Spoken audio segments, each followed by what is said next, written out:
Oh, what an absolutely fabulous city. Poland is one of the most historic places I've been. The buildings almost seem like they have been recreated with trompe-l'oeil on the outside. The colors are vibrant and warming and wonderful. And Rayna, speaking of... what are you doing here? Oh my God! What a coincidence! I haven't seen you since August, Paris. Yes, we were in the Okay, Olympics together. let's do an interview then. I had no idea you would be in your hometown. That's so of random. Poland. This meeting is so random. Good to see you. Welcome to the town square. Welcome to our little podcast. That's Rayna Morrison.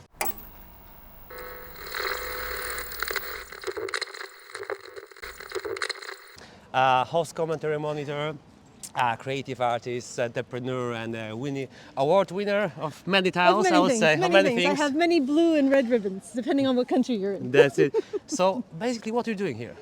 Right now I am actually I'm visiting the historic places in Europe, and Poland is one of those pinnacle places that has such warm history that spans not just past the Second World War, the First World War, but hundreds of years. And so I came to the city just to be immersed in history. Wow, you know a lot. You know more than a lot of Polish guys, you know? And basically, so I met Rayna for the Olympic Games in Paris 2024. It was August and July, August.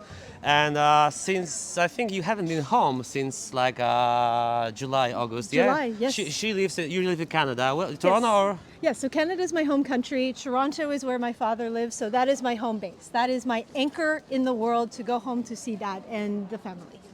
Okay, you haven't been home yet? No, I've still been living out of a backpack. That's amazing, it's just half a globe, I suppose. So after that, you're here only just as a transfer, I would say, for a few days, yeah? Absolutely. I knew that I had a few friends that had mentioned that Poland was an absolutely wonderful place, and one of my friends was in Poland, so I came to visit, and I have been soaking up the history since I have arrived.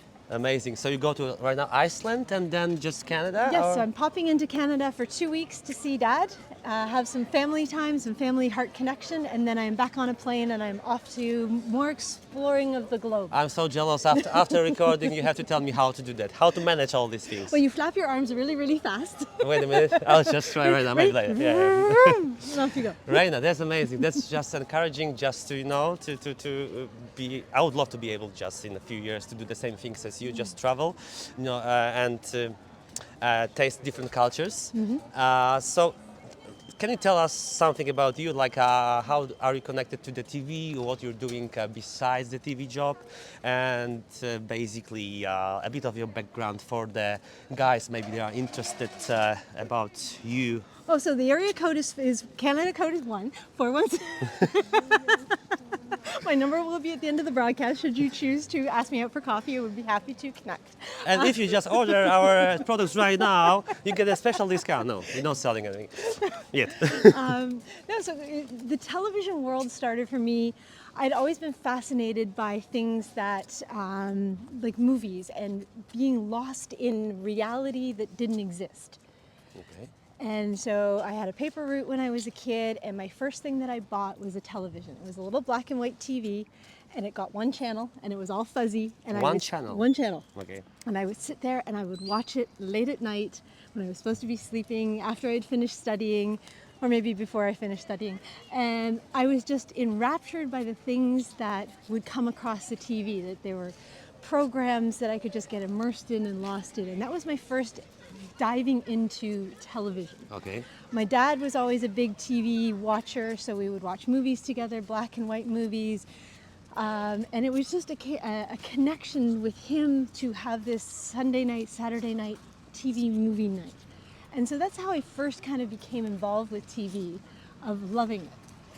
And that was kind of like, I never thought anything more of that. I just was fascinated by it.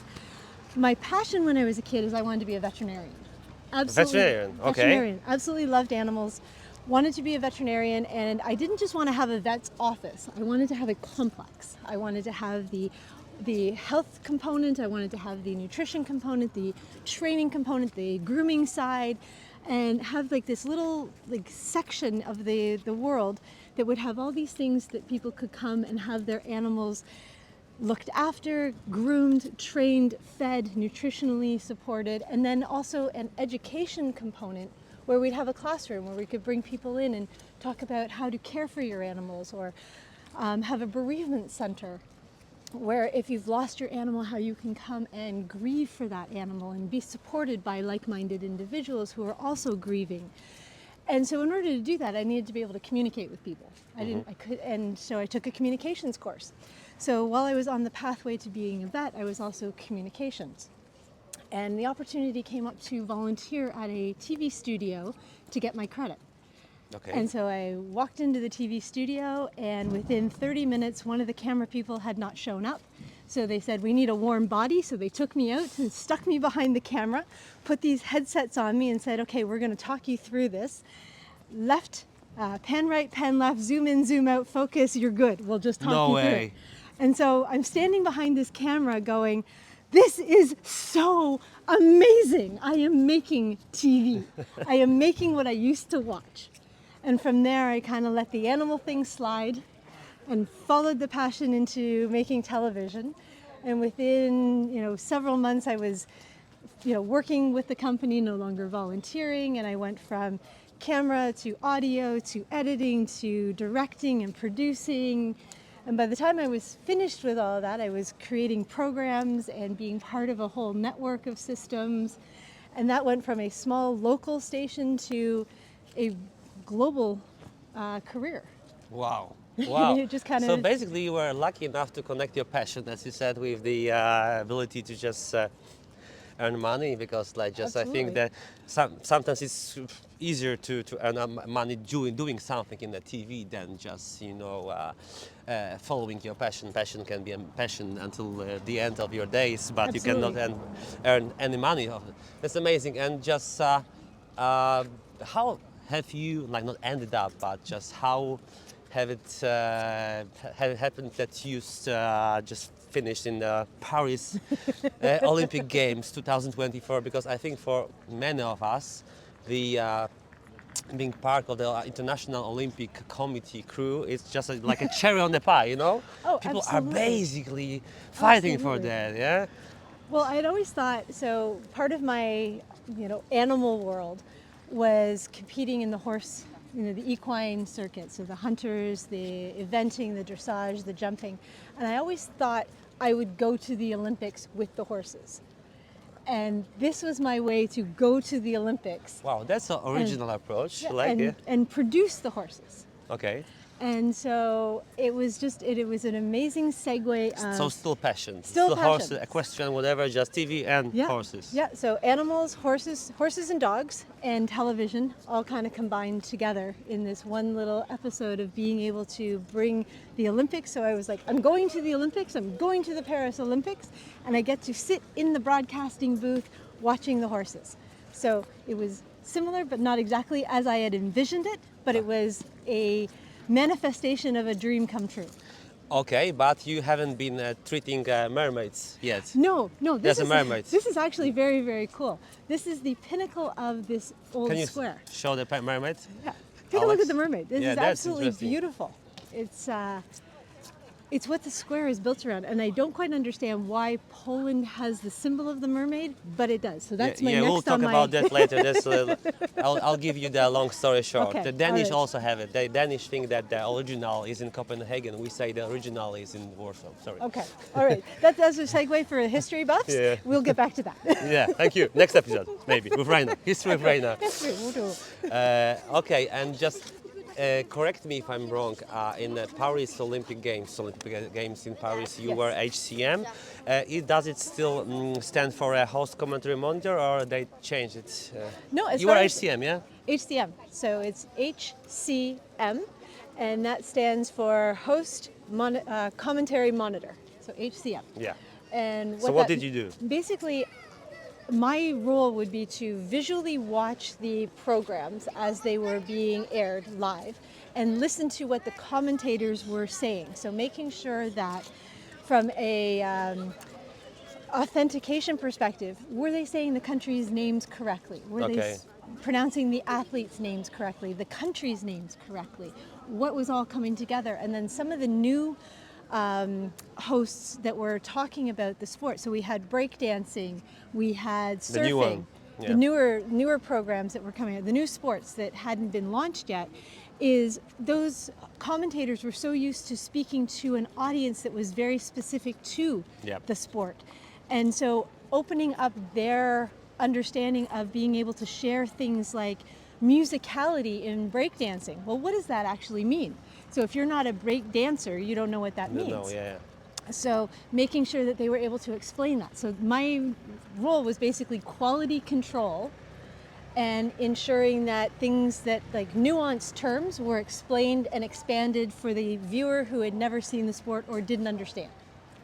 Okay, so that's a hard part because just to make viewers understand in the like a really simple words and in a Yes. few sentences, that's the hardest part because Exactly. everybody can just say everything in just a hard professional language and nobody understands. Exactly. So it's yeah. taking something and then breaking it down to the simplest common denominator without speaking down to the viewer.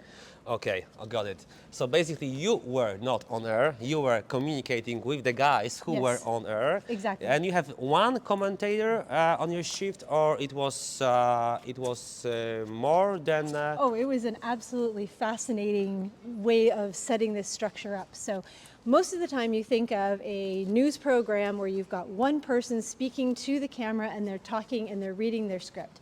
We would have multiple commentators on multiple sports happening all live, all at the same time. So most of multiple. Okay. So I would have 3 sports with 6 different commentators, all talking about the sports. So I would have judo and I would have equestrian and then I would have fencing and making sure that they were on air and it was live and it was being broadcast and On recorded time, yeah. all the time. And then it was making sure that their audio was clean and clear and crisp and that what they were actually saying was true to the sport. So then we would talk about, so I would listen for what they were talking about, and I would deviate and jump between one sport to the next sport to the next sport and just rotate all the way through. Wow. And then Wow. while those 3 are live, I have 3 others that are in the queue, ready to go up. And you have to prepare them all. So I'm lining these commentators up and I'm listening to the ones that are live and making sure that everything just flows in a real seamless. How long was the shift-ish? We were probably minimum 10 hours. 10 hours, So we wow. were 10 hours by So the time. basically, you were in a direct contact with the guys who were commentators who were on air commentating. Yes. Counting them down for the halftime or the period, whatever, Yes. and then preparing the next ones for the next cute sports, whatever Absolutely, events. yes. So you had to also make sure that everything is prepared, like just Yes. technical wise. I would say like that the microphone is working, headphones are okay. Yeah. They Can they see what they're talking? Yeah, Can they see the sport that they're actually going to be talking to? because they also had just like a monitor, yeah. So basically Exactly. they just obviously they have to look at what need they're to look talking at their over. Yeah, screen. yeah. Yes, That's yeah. amazing. So the HCM and the commentators are working very close. So the commentator has a like commentary booth, yeah. Yes. Because what I understand, he was either at the commentary position in the International Broadcast Center, so the main facility where we broadcast the transmission from, Yes. or on site at the venue, yeah. So you were Correct. managing both Yes. instances, like a venue and of course an on site in IBC, yeah. Absolutely, absolutely. So it was almost like if you think of NASA's space station, Yeah. where I was situated was in the actual NASA station with all the monitors and all the buttons and all the technological advancements Yeah. happening there. And then off-site where the rockets were is Okay. where the venues were. Okay, good. Okay. And so we were in contact with all the people who were in the space station as well as those in Love the it. venues and making sure that everybody was working all successly together. So control room is just NASA control room, and Yes. our space rocket is just a venue. the venues. Got it, nice. So managing multiple commentators at the same time. Some are on air. You have to count them down to the halftime or whatever. Yes. You have to also make them aware that we are on air in, let's say, 10 seconds because we are crashing from the commercials to whatever, to the second part or the period, whatever. And you have to tell them clearly, hey, John, in 10 seconds you're on air. We are starting the second half of football match or whatever, Yes. So there's 2 components to it. One is a script, which is here's how things are supposed to work in everyone's vision of how the football game would happen. But when the athlete is injured, everything kind of goes to the side. And then it's like, so we're waiting. So now the commentators need to fill that space. And then are they adding time? Are they not adding time? Are there penalties? So those are the things that need to be accounted for, which will also affect things down the line. So those are the things that I'm communicating with the anchors or the commentators, but I'm also communicating with the producers and the tech support and the people who are doing the, the highlight tech reels. Support, I don't like them. Tech support. I had to have tech support every single day, and I don't understand why. Well, look at me. Tech support. I think that's how we bonded. Was Is like, tech sup, everything was- tech sup, tech sup. I mean, hello, I Problem. need some tech support. Yeah, I was a technical supervisor for IBC. Yeah. Yes. I work with Rayna right now. Very It was closely. fun. It was very fun. closely. A lot of fun. Yes, I wasn't klutzy. I didn't break things. Things just went sideways in my little station. You just which was wanted fine. to talk to me, and basically you were just just needed a raising your reason. finger. I We just needed a find reason. something. Turn off the monitor. Piotr is not working. I cannot work like that. I Sorry. did. I did. I need. How can I work like that? I need a better on switch. Yeah. That was I loved it. I miss it. We have to wait for Cortina Milano. It's like Yes. more than 1 year. So yeah. I know. What am I going to do for the next 16 months? I'll be living there next to Cortina, just in Genova. So it's like less than 2 hours of drive. So I think we'll have a party house in my house in very Genova, good, very Liguria. good. I'll bring the popcorn. But don't bring horses, please. No, just little ponies. And okay, and so commentators, I can Yes. go there. Commentators just queued up, ready. And what was if you could just summarize, if that's, if you can do that, because that's a lot of job, a lot of work. What was the hardest? I think the hardest part was actually the onboarding process. Onboarding? What do you mean? Starting a position and being involved with a team that some of them had worked together previously, so there was Okay. an understanding and a Got it. camaraderie and a workflow with an existing team. And now being a new person portaled into that existing workflow and not having all the nuances of how the things were supposed to come together. So the first 3 days were Workflow was Yeah. that was probably the most challenging component of all of it. Once we were after the first 3 days of figuring out the way things worked, and that the script was a guideline, not necessarily the Bible, Okay. so that you had to be able to There's a live TV, yeah? Exactly, it's live. But when we were talking about it, it was, this is going to happen, this is going to happen. And coming from a sports background, I'm like, sports doesn't go by scripts. Sports Yeah. goes by goals, or sports goes by, injury, or sports Yeah. goes by, well, when the players show up, then we have the game. Got it, yeah. So it was trying to wrap my head out of a news program that everything is down to the second into the sports modality that you could flow. Okay, yeah, because that's the theory and the practice, and just in theory, watch out for the. Don't get yourself killed, please. Thank you. Don't go ass over tea kettle. So in short, you say that okay, that was the hardest part. Yeah, just people and workflow and just prepare for unexpected. Yeah. Yeah. So my background I had different components that I was able to draw from, but the way it was explained is that for some reason the Olympics was going to be a different way of doing sports. It was your first time, or? It was my first time with the international group. Oh, okay. And it was trying to wrap my head out of a really structured flow, which was on paper, which they presented, into, okay, I know we started this time, but what happens after that is all up to the universe. And my job is to make sure that I stay on top of the universal flow. And you're just basically sharp all the time. Yeah, Exactly. Just for me, the biggest problem was just, let's say you are 10-hour shift. You have a 10-hour shift, and you are 9-hour 50 minutes, and you're almost 10 minutes to go home. You see your friends coming in, Yes. and just replace you, and then the last 10 minutes, bam, there's a problem, and you come back home. Hotel, sorry, Yes. hotel at the Charles de Gaulle airport. I loved Or it. home away from home. But it was basically at the terminal, yeah? Yes, It was like it exactly. was what, 20 seconds to the terminal. Yeah, it was it was a perfect location. Yeah. The hotel just needed a few more amenities, like a laundry machine Laundry, would have been nice, or a fridge in the room so you could have fresh fruits and vegetables rather than eating processed food all the time. That would have been a real benefit. Yeah.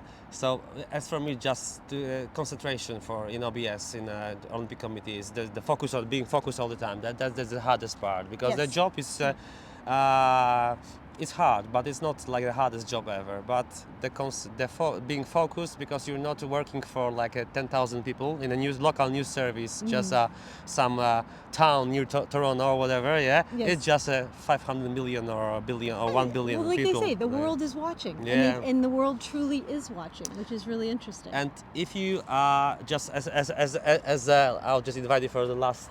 We go to the girl. I don't know what's there. I like it. you like it? You like it, the girl? Okay, Yeah. we go to the girl. Okay. And it's all natural. We had we had a script. You know what I guys do with a script? Yes, we blew it out. That's it. Yeah. This is live. Yeah, this is yeah, sports. yeah. This is live. Watch out, Alex. Our camera operator is so important for me. I'm just looking after him all the time. You should have bubble that's not a girl. That's No! that's basically Oh, I like this girl. I Okay, like this let's girl go who's to the not girl. like- That will be okay. the last position. Let's go to this girl. Sorry. I'm so tolerant right now. Ready? Here we go. That's right. So, can you say something for the end for the young guys or the guys who are want to start the career?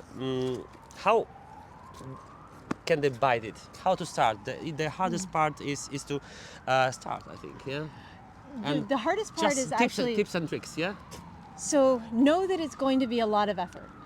It's not a you clock in, you clock out. It's not a job that has hours that are regimented. Your days are not structured Monday to Friday. Most things happen Friday night, Saturday, Sunday. So you're basically shifting your way of being in the world to someone else's. So things that, like the family barbecue that happens Saturday night, you're Nope. probably Nope. not going to be able to attend, and you're going to have to make excuses to mom and dad why you can't be there for the holidays or the birthdays and things like that get missed. So that was the hardest part for me in that career system, is knowing that if my day off was Tuesday, things happen on the weekend that I'm not part of. Yeah. Holidays, all long weekends, you're in there working. You're not taking time off to go Like to Christmas the cottage. Eve, New Year's Exactly. Eve. Doesn't matter. Like New Year's Eve was one of my big shows, and New Year's Eve, all my friends are out celebrating, and I'm sitting behind a console looking at the celebration and making the celebration happen for those at home, but I'm not celebrating Looking until at people being happy. and I'm not celebrating till Yeah, 4:00 in the morning. So making sure that you're very clear that you're okay with that, and that having a partner, if you're in a relationship, is okay with that. That was a really big transition. The other part is you're gonna have to volunteer. So as much as if you've gone to school for radio, television, broadcasting, journalism, whatever, you're gonna have to pay your dues within the industry, and that means volunteering. So don't expect to come out and get this wonderful job. It's how much time extra do I have to give to make those connections, to show that I have value to the organization. To get in. That again is something that people that they miss. They're like, I have my diploma and I'm ready to work, and where's my Diploma job? is not everything. And it's who do you have connections with? Networking. Exactly. Networking. So being introverted for me was very challenging. You So are introverted? I learned to be an extrovert. No way. So I'm an introvert who's learned to Wow. be an extrovert so that I can exist and participate and be functionally successful. But if you ask me, I would much rather be in the paddock with the horses and being absolutely quiet by Yeah, myself. I know what you mean. So that was part of where my horse journey came from, is going out and being at the boardroom table with all these people and then just wanting to go back to the barn and be quiet. Yeah. But to get into the industry, it was what sacrifices am I willing to make? And now that I know what they are, would I have made them? I don't know. But I absolutely love the fact that I'm here. At least like we will not meet if you would not Exactly. if you would not say it's just not make so. this. Say it's not so. Yeah. Just I'm happy that you just moved on a bit, and yeah, but I'm also positively jealous about you. Also really just traveling all the time. You are a hard worker. I know that. So it's not like she's traveling right now. No, but I because travel with a something. purpose. Yeah, So my purpose, yeah. time in Tanzania, my time in Malawi, that I just, I came out of Paris and went to Tanzania. I volunteered for 6 weeks to teach English and mathematics Okay. and help people learn to read. So to me, it's yes, I'm seeing part of the world, but I'm also supporting those who are in a position that they are looking for support. So yes, I was blessed to be at the Olympics, but how can I parlay that into something else that I am Because giving a part? there's a super important part of being a part of the TV crew. You have to be a team member, like a team player. Absolutely. And that's not something like a mambo jumbo. You have to be a team player, and you're showing also that you're a team player by helping out the people, like children in Tanzania, or whatever, teaching English. Yeah. Yes. I heard that they wanted you to stay there. Yes, yes. It seems like every place I go, I have an offer to stay, just for whatever reason. And I find that I leave a bit of my heart wherever I go.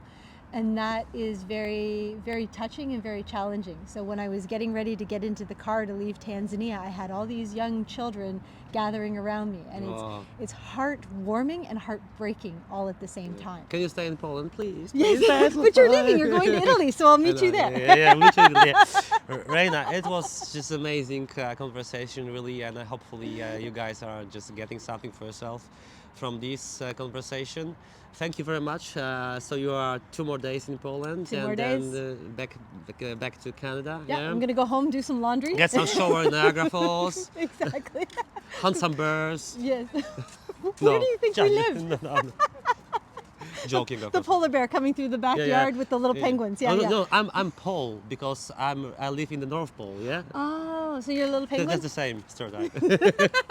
Thank you very much. It was a pleasure. Oh, we're doing the official handshake. That's a handshake. Thank you very much. That was Rayna Morrison, HCM entrepreneur, winning award winner of many things. Thank you very much for Thank you. having your time. Thank you. We can do that. Ta-da. Thank you, guys. Thank you, guys. So we are just basically going home, and she's just what? I had to stop because I had to. So Yeah. we've talked about the Olympics. Okay. Yeah. So this is my Olympic. Show it. Yes, this is She my is Olympian, really, the OBS. and you know what? Okay. And basically, But this has been in 4 continents For- and 9 countries since the Olympics. we are so boring because I know. I told Okay, my so wife. what do you- I told my what have you wife. I got? told my wife like it's quite cold in Poland. It's already like November. Give me something, and she just brought me. What did Not you? from Paris, but look. Ah! EVS Beijing. Beijing. Okay, so Beijing we and are, Paris. We are Olympians. This time, Olympic Games in Beijing, Olympic Games in Paris. Nice. Crazy. Thank you.